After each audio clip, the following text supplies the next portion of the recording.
Coach, obviously it was the second game with the big three, and they combined for 46. But then when you have 76 in the first half, you hold the team almost under 60.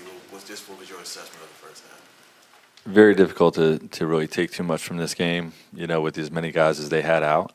For us, it was really just working on our habits of execution, and also understanding that throughout the course of an 82-game season, you're going to have nights like this where, the other team is undermanned, and you're going to have guys in there that don't usually get to play a lot, that are going to compete for jobs, they're going to play super hard, and a lot of times those games present different challenges, and you have to go in and take care of your business. So, I like the business-like approach we had in the first half to get after these guys.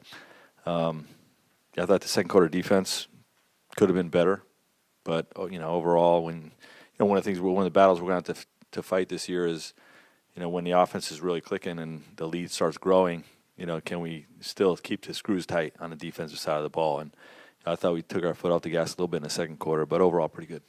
Curious when you look at Devin, he's used to playing the entire first quarter, but the first time the big three played together, you took him out and then in the first. So how are you managing that whole thought of, okay, he's got it going, playing the whole first, but maybe it's the time to maybe take him out so you can get a different lineup? Yeah, we'll keep an eye on it. To me, like if he's going to play the whole quarter, let's let him do it a couple times in the preseason to just get his wind. Preseason is about rhythm, timing, but also conditioning. And I think another thing we have to keep an eye on is that is his workload greater? Now that he's handling the majority of the point guard role. It's something that we'll just have conversations with him about. Like, how does it feel? Does the game feel different? With you on the ball more than maybe you have been in the past. And I'm not locked into him definitely playing the whole first quarter, but it's something we'll keep having conversations about. It's been a three-level score for a while now, but it feels like he's been going to that pull-up three game a little bit more. In your mind, is that just next step in his game, a product of the screening and spacing? Well, I personally am winding him up to shoot that shot. I think first of all, he's beyond capable. You saw it tonight. He's lethal with that, and I think he's been a little bit hesitant. Just talking to some people that have been here the last couple of years to take that shot in high volume. And one of the things we talked this summer is that that's a shot that I really want to encourage and to extra green light for him because when he's knocking down that shot, like the bigs got to come up, and the bigs come up, and that just opens up even more stuff. So it's a hell of a weapon, and it's something I'm encouraging him to take. Coach, you added, you're still tinkering with your lineups and rotations. Grayson Allen in the starting lineup, offensively, very impressive, 5 for 9, 13 points, but even more so on defense. It seems as though he brought an extra energy on that side of the ball. What is your assessment of his play tonight? You just said it right there. Great two-way play. He's really good offensively. I love that he's not just a shooter.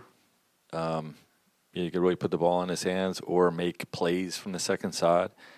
And then obviously the defensive side, he plays really scrappy and with an edge. That's the first thing you think about with Grayson Allen is that he plays the game with an edge. And that's what we want for our group.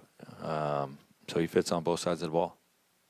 Some of those smaller lineups, especially with Metu at center, what has to work for those to be viable for you, especially in the regular season? Yeah, there's execution pieces that go along with that.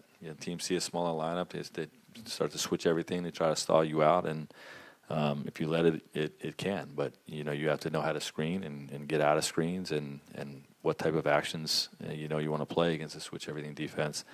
I thought we did that well at times and not so well at times, and you saw it a lot in the second half too.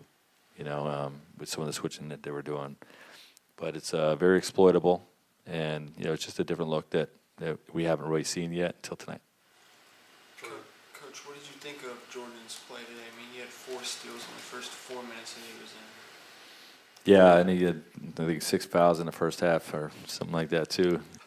4 fouls in the first half. He's got really good hands. We always praise Josh Okogie for being a really good defender, but great with his hands and great with strips and passing lanes and all that stuff. And early signs on Jordan is that he has that type of defensive ability, to have a big body. Maybe not be the quickest guy out there, but is really good with his hands. Just going off that, I mean, you preach your defensive guys. So how do you manage guys not fouling too much when they're being that aggressive? Yeah, fouls are mistakes to me. Be aggressive without fouling.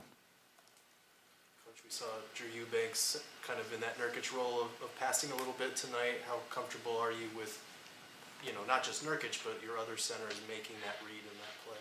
Yeah, I like Drew. I like the ball in Drew's hands. We don't want him to overthink things and do too much. But, we want to be able to play through our bigs where it's not just, Book, Brad, KD, pick and roll. You know what I mean? And we want to be able to get off of it and move these guys, play in space, get bodies off of us. And, our bigs will have to be able to make plays. We're not looking at, Chris Webber backdoor every time down. But, for those guys to read the backdoors when they're there and then play through the guy that's coming to him or the next guy that's coming to him, is part of who we want to be.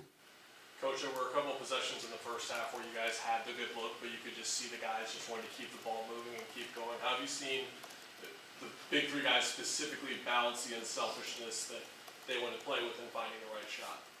Yeah, well, I think they recognize that, as good as they are, they've got great targets around them as well.